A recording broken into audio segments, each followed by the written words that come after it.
like share something with the fans out there, the audience.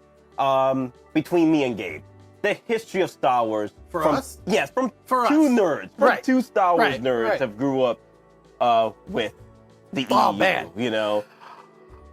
Do you want me to go first? You can go first because I've explained it so many times on streams. All right. Go ahead. So I mean, there's when I would hop on streams a lot more frequently.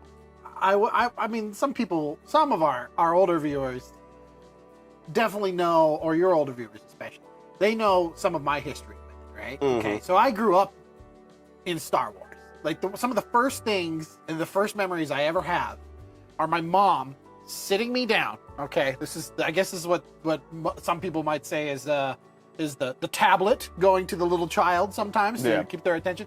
So my mom's attention for me was to put me down in front of Star Wars. Yeah. Okay. So I'm like 4 or 5 years old, 5 or 6-ish, somewhere between there. Okay, 4 to 6. And I remember my mom had these giant, like 4 foot by 4 foot pillows, huge freaking pillows. And I would put these pillows up on the sides of me and then put a blanket up over on top. And I make my own little cockpit so that when the X-Wing is going down that trench line, I'm right there with Luke Skywalker. So much like my imagination at that age was just like, yes, X-Wings. And that's why I wanted to be a pilot originally when I was younger. Okay. Same here. I was it's similarities. My dad and mom bought me all kinds of Star Wars vehicles. Right. And we would recreate the moments in the films as we were playing them. I would be the X-Wing, or my brother would be the X-Wing. I'd be the Millennium Falcon, or I'd be Red Leader with Wedge Antilles and so forth. So there was room to play around with your figures more than just sitting down on the floor. You could actually recreate the moments as the movie's playing. Right. So that's So it's very, very similar for me. But mine was forts. So I built. I almost think you could almost say like my young filmmaker self was like, no, I need a set. I need a set to play in to have all these adventures. And like right now we're in my upstairs, right? Yeah. This upstairs used to not be finished. Okay. So we used to have like, it was just, open walls, the frame and everything like that. This upstairs used to become my play space where I would build my giant forts for my own ships.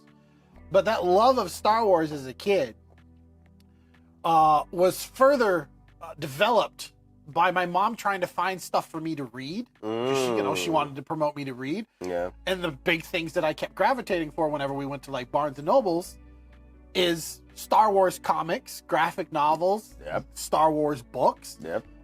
If anytime we went over to like the libraries on like Fort McPherson or even just the public library, it was sort of the same thing. I would always try and go find Star Wars novels and stuff like that if I was going to read, because that's what I wanted to read. Mm-hmm. That's what interested me the most, right? So I grew up reading Timothy Zahn's trilogy. Of the Ending Empire. When the first I used to get a bunch of comics. It was either X-Men comics or Star Wars. Yep. And I still have all my Star Wars comics. A shitload of Star Wars comics, right? But it's also books too. When the first new Jedi Order came out, after the Han and Leia's 3 kids grew up, that's what I read them. Mm-hmm. I read when Chewbacca. Spoiler alert. Rest in peace. Rest in peace. When Chewbacca died. Yep. In the original EU. Yep. Yes, guys, there is an EU out there. For those of you who don't read or follow any of the stories that are based off the EU, there's an EU out there before we got the Disney Plus shows. And you know what cracked me up? After the new Jedi Order, we had what was it was because the 3 kids it was Jason or Jackin, however. Jason, Jaina. Jaina, and Anakin. Anakin, right? Mm-hmm. And the eldest went to the dark side. Yep. At a certain point. Yep. Like way later, after the Yuuzhan Vong and everything. After Yuuzhan Vong, the Yuuzhan Vong War is pretty much what the catalyst to him getting to the dark side of the Force. Right.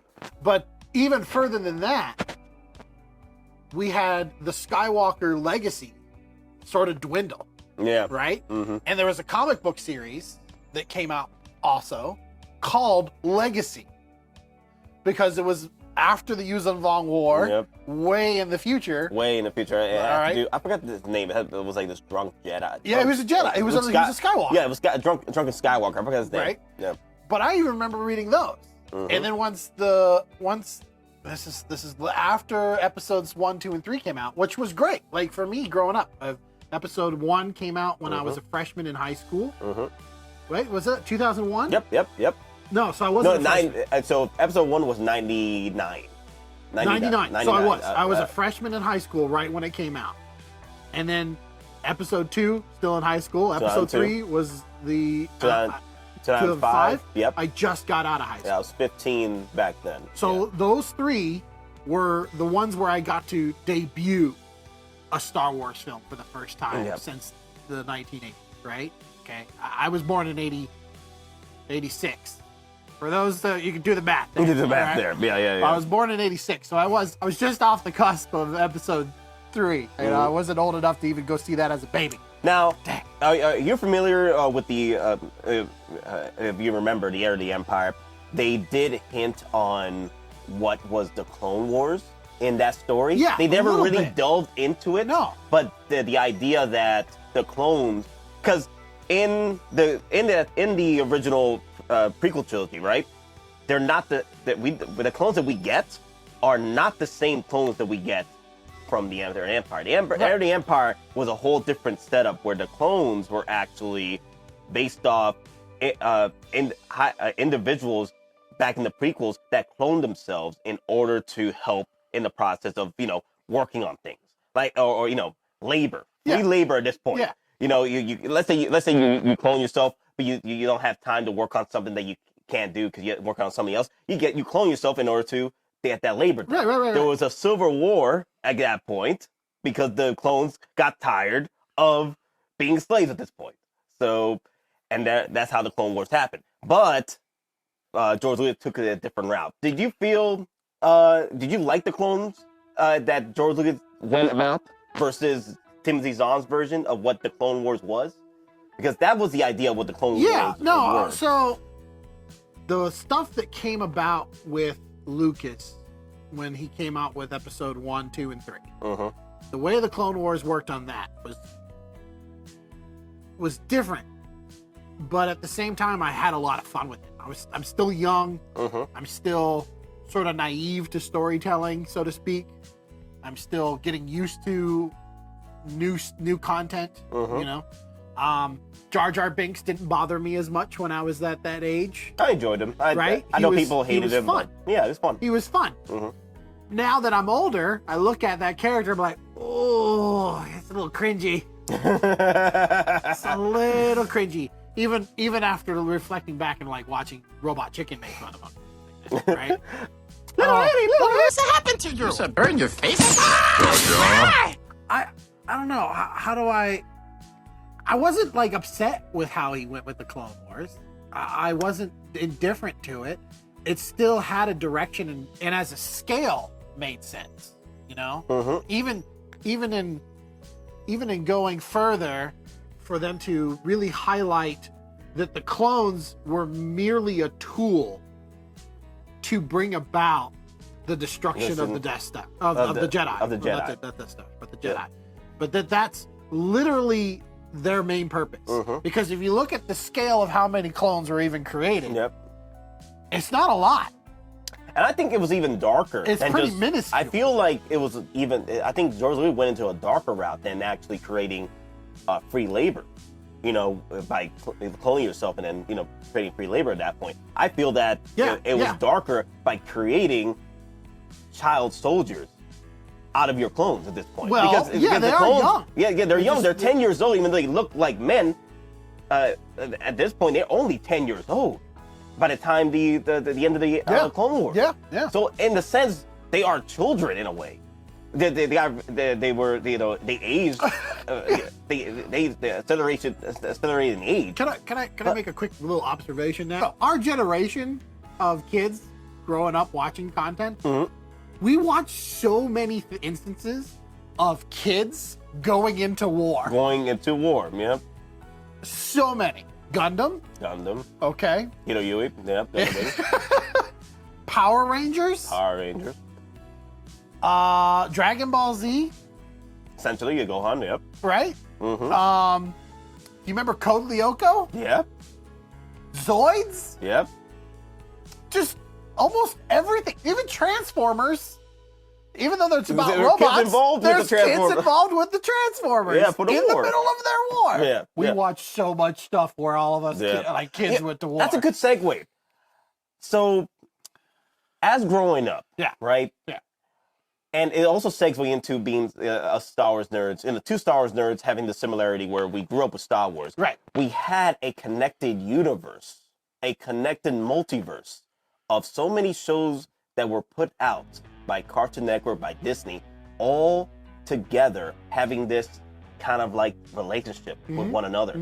There was moments where we had like episodes where like we had characters come from a different show to meet up with the characters, kind of like an Avengers situation. Like everyone thought Avengers did it first. No, cartoons been doing this throughout the 80s, 90s, and early 2000s before Avengers actually made that happen. As long as the IP was available for somebody else to grab. Yeah.